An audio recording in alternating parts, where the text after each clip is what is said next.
باللہ من الشیطان اللعین الرجیم بسم اللہ الرحمن الرحیم وصلی اللہ علی محمد وآل بیتہ الطیبین الطاہرین المعصومین۔ کاروان حسینی مدینہ سے مدینہ تک قسط نمبر 16 کے ساتھ اپنے مومنین کی خدمت میں حاضر ہوں۔ سلسلہ گفتگو اس مقام کے متعلق تھا کہ شام کی مرکزی حکومت نے امام عالی مقام کی تحریک کو روکنے کے لیے کون کون سے اقدامات کوفہ میں کیے اور کون کون سے اقدامات دیگر شہروں میں کیے۔ شام کی مرکزی حکومت نے مخفی طور پر مکہ مکرمہ میں امام علیہ السلام کو قتل کرنے کی سازش کی تھی، اور امام حسین علیہ السلام کو ان کے ناپاک عزائم کا علم ہو گیا تھا۔ اسی وجہ سے امام حسین علیہ السلام نے اپنے بھائی محمد بن حنفیہ کو یہ ارشاد فرمایا تھا، یا اخی قد خفت ان یغتالنی یزید بن معاویہ بالحرم، اے میرے بھائی مجھے یہ اندیشہ ہے کہ یزید بن معاویہ مجھے حرم خدا میں قتل کر دے گا، اور کہیں میں وہ شخص نہ ہوں جس کے خون سے خانہ خدا کی حرمت پامال ہو۔ اور مکہ سے کربلا کے رستے میں شاعر اہل بیت فرزدق کو امام علیہ السلام نے فرمایا تھا، لو لم اعجل لاخذت، اگر میں مکہ سے نکلنے میں جلدی نہ کرتا تو مجھے حرم خدا میں قتل کر دیا جاتا۔ سید الشہداء کو خانہ خدا کی حرمت کا اتنا احساس تھا کہ مکہ سے نکلتے وقت یہ صاف صاف کہہ رہے تھے، واللہ لئن اقتل خارجا منہا بشبر احب الی من ان اقتل داخلا منہا بشبر، ایم اللہ لو کنت فی جحر حامت من هذه الحوام لاستخرجونی حتی یقضوا فی حاجتہم۔ خدا کی قسم، خانہ خدا سے ایک بالشت باہر قتل ہو جانا مجھے اس کی حدود کے ایک بالشت اندر قتل ہو جانے سے زیادہ محبوب ہے۔ خدا کی قسم، اگر میں کسی کیڑے کے بل میں بھی گھس جاؤں تو یہ لوگ اپنا مقصد پورا کرنے کے لیے مجھے وہاں سے نکال کر بھی قتل کر دیں گے۔ بس یہ وہ تاریخی شواہد ہیں جن سے ثابت ہوتا ہے کہ شام کی مرکزی حکومت یہ طے کر چکی تھی کہ خانہ خدا کے اندر امام عالی مقام کو قتل کر دیا جائے، اور تاریخی مصادر اس کی نشاندہی کرتے نظر آتے ہیں کہ یزید نے 30 افراد کو حاجیوں کے بھیس میں بھیج رکھا تھا کہ وہ دوران حج امام حسین علیہ السلام کو قتل کر دیں، اور یوں تحریک حسین وہیں ختم ہو جائے اور کسی کو پتہ بھی نہیں چلے کہ امام عالی مقام کو کس نے قتل کیا تھا۔ اور ابن عباس کے یزید کو لکھے گئے خط میں بھی اس بات کا تذکرہ موجود ہے کہ بنو امیہ کی حکومت نے مدینہ اور مکہ دونوں میں امام حسین علیہ السلام کو قتل کرنے کا ارادہ کیا تھا۔ اسی وجہ سے ابن عباس نے یزید کے خط کے جواب میں یہ کہا تھا، اے یزید میں یہ کبھی نہیں بھول سکتا کہ تو نے نواسے رسول کو اس کے نانا کے حرم سے نکال کر حرم خدا میں لا کھڑا کیا ہے، اور اپنے جاسوسوں کو حاجیوں کے بھیس میں بھیج کر حسین ابن علی کو قتل کرنا چاہتا ہے۔ یہاں تک ہماری گفتگو شام کی مرکزی حکومت کے امام حسین کی تحریک کو روکنے کے لیے کیے جانے والے اقدامات کے بیان پہ مکمل ہو جاتی ہے، اور اب مناسب یہی ہے کہ ان سب استعماری اور طاغوتی ہتھ کنڈوں کے بیان کے بعد بنو امیہ کی بصرہ میں قائم مقامی حکومت کی طرف امام حسین کی تحریک کو روکنے کے لیے کیے جانے والے اقدامات کو واضح کریں کہ امام کی تحریک کو روکنے کے لیے بنو امیہ کی حکومت نے بصرہ میں کون سے ہتھ کنڈے اختیار کیے۔ بصرے پہ اگر نگاہ کی جائے تو عبید اللہ ابن زیاد وہاں کا گورنر تھا، جو اپنے ظلم و ستم کی بدولت بصرہ کی سیاسی اور معاشرتی زندگی پہ مکمل گرفت رکھتا تھا،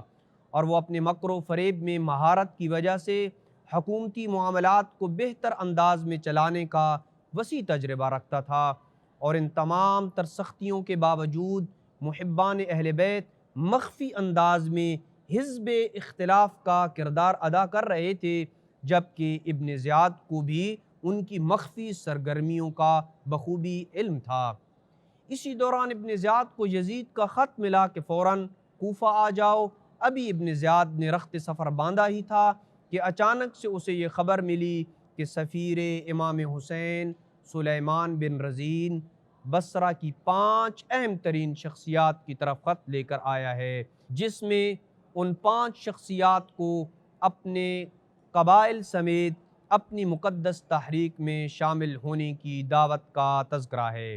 لیکن یاد رہے کہ منافقت نے ہر دور میں اسلام کو نقصان پہنچایا ہے، اور یہاں بھی ان 5 لوگوں میں سے ایک شخص جس کا نام منذر بن جارود تھا، جو ابن زیاد کا سسر تھا۔ ابن زیاد نے منذر بن جارود کی بیٹی سے شادی کر رکھی تھی، اس لیے منذر بن جارود نے اس خط کے ایک نسخے کو لے کے اور امام علیہ السلام کے قاصد سلیمان بن رزین کو ابن زیاد کے سامنے پیش کر دیا، اور ابن زیاد نے اپنی روانگی سے ایک روز پہلے امام کے سفیر اور قاصد سلیمان بن رزین کو قتل کر دیا، اور یوں تحریک امام عالی مقام کے پہلے شہید کا صحرا سلیمان بن رزین کے سر پہ سجا۔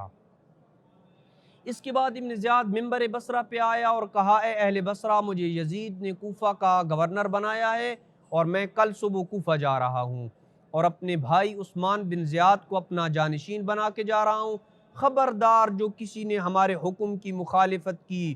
اس ذات کی قسم کہ جس کے سوا کوئی معبود نہیں، اگر مجھے یہ خبر ملی کہ کسی ایک شخص نے بھی ہماری مخالفت کا بیج بویا ہے تو میں اسے اس کے قبیلے اور سرداروں سمیت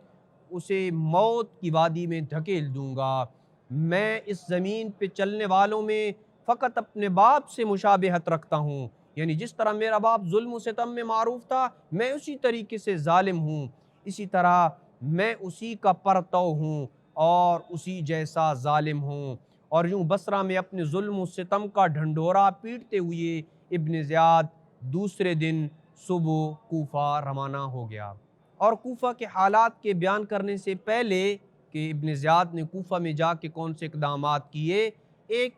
انتہائی اہم نقطے اور سوال کی طرف اشارہ کرنا ضروری سمجھتا ہوں، اور وہ یہ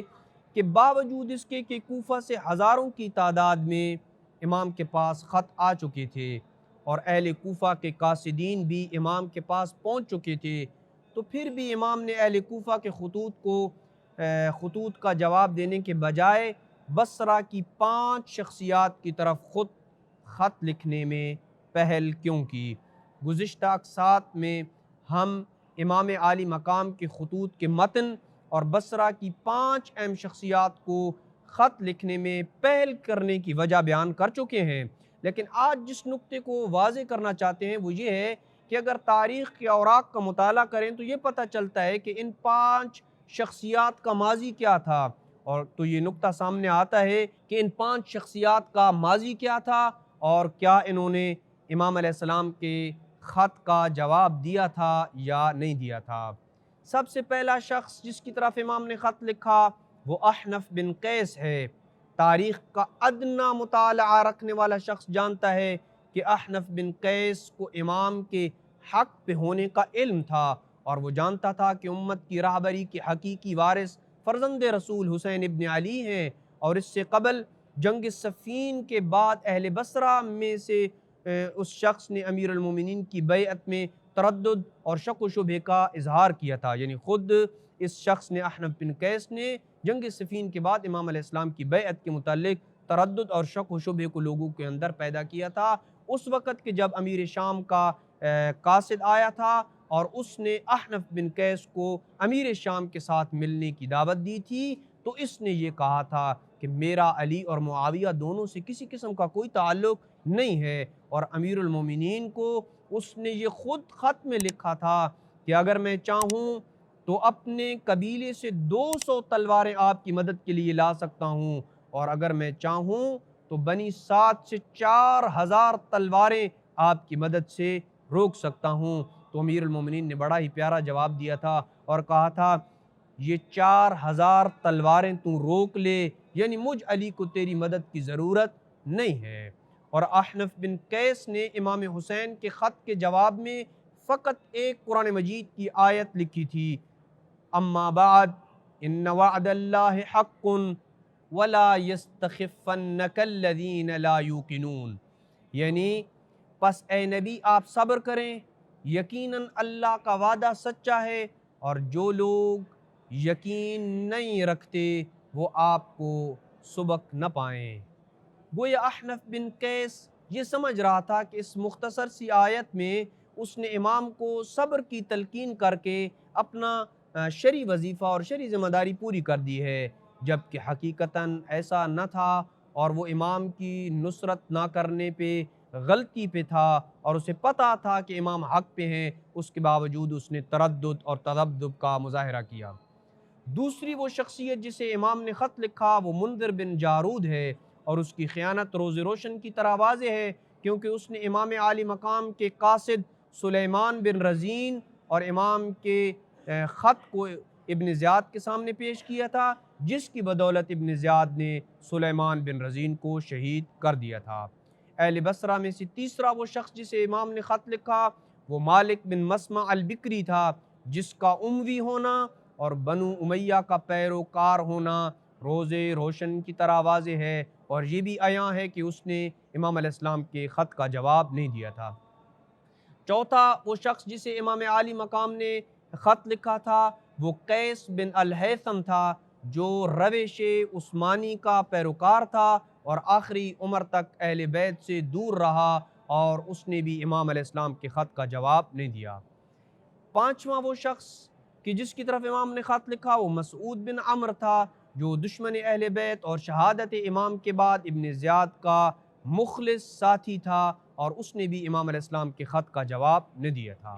اس مختصر سی تمہید کے بعد یہ بات واضح ہو جاتی ہے کہ اہل بصرہ کی ان 5 شخصیات میں سے سوائے احنف بن قیس نے کسی نے بھی امام علیہ السلام کے خط کا جواب نہ دیا، اور احنف بن قیس نے بھی فقط ایک ہی آیت کریمہ لکھنے پہ اکتفا کیا۔ بس یہاں پہ سوال یہ پیدا ہوتا ہے کہ جب امام جانتے تھے کہ یہ شخصیات دشمنان اہل بیت ہیں تو پھر بھی ان کی طرف خط لکھنے میں پہل کیوں کی؟ اس سوال کے جواب کے متعدد اسباب کو بیان کیا جا سکتا ہے۔ پہلا سبب یہ ہو سکتا ہے کہ اس وقت کسی بھی قبیلے کے ساتھ رابطہ قبائل کے سرداروں کے ساتھ رابطہ کیے بغیر فائدہ مند نہ تھا، کیونکہ کسی بھی قبیلے کے افراد اپنے سردار کی رائے کی نہ تو مخالفت کر سکتے تھے اور نہ ہی ان کی رائے سے پہلے اپنی رائے کا اظہار کر سکتے تھے۔ اسی وجہ سے امام عالی مقام نے اہل بصرہ سے خطاب کرنے کے لیے قبائل کے سرداروں کو خط لکھنا مناسب سمجھا۔ دوسرا سبب یہ ہو سکتا ہے کہ امام عالی مقام کو ان شخصیات کی سیرت و کردار اور ان کے ماضی کا بھرپور علم تھا، اور امام جانتے تھے کہ وہ امام کے خط کا جواب نہ دیں گے اور نہ ہی کچھ مدد کریں گے، لیکن پھر بھی امام کا انہیں خط لکھنا ان پہ اتمام حجت کرنے کے لیے تھا کہ کل وہ یہ نہ کہیں کہ ہمیں تو نہ امام نے اپنی تحریک میں شامل ہونے کی دعوت دی تھی اور نہ ہم سے کوئی رابطہ کیا تھا، اس لیے ان کے اس عذر کو ختم کرنے کے لیے امام علیہ السلام نے ان کی طرف خط لکھا تھا۔ تیسرا سبب یہ ہو سکتا ہے کہ امام علیہ السلام کے اس خط کا فائدہ یہ تھا کہ جو لوگ امام کی نصرت کرنا چاہتے تھے اور انہیں پتہ نہیں تھا کہ فرزند رسول خدا مدینہ سے مکہ اور مکہ سے کربلا کی طرف سفر کرنے کا ارادہ رکھتے ہیں، اس خط کے ذریعے انہیں امام علیہ السلام اپنی تحریک سے آگاہ کرنا چاہتے تھے۔ انشاءاللہ اگلی قسط میں ہم یہ بیان کریں گے کہ ابن زیاد نے کوفہ پہنچ کے کس طرح حالات کے اوپر کنٹرول کیا اور کوفہ کے حالات کی کایا کس طرح پلٹی۔ دعا ہے کہ خداوند عالم کی ذات ہمیں امام علیہ السلام کے حقیقی اسباب کو، ان کی تحریک کو سمجھنے کی توفیق نصیب فرمائے۔ وصلی اللہ علی محمد وآل بیتہ الطیبین الطاہرین المعصومین۔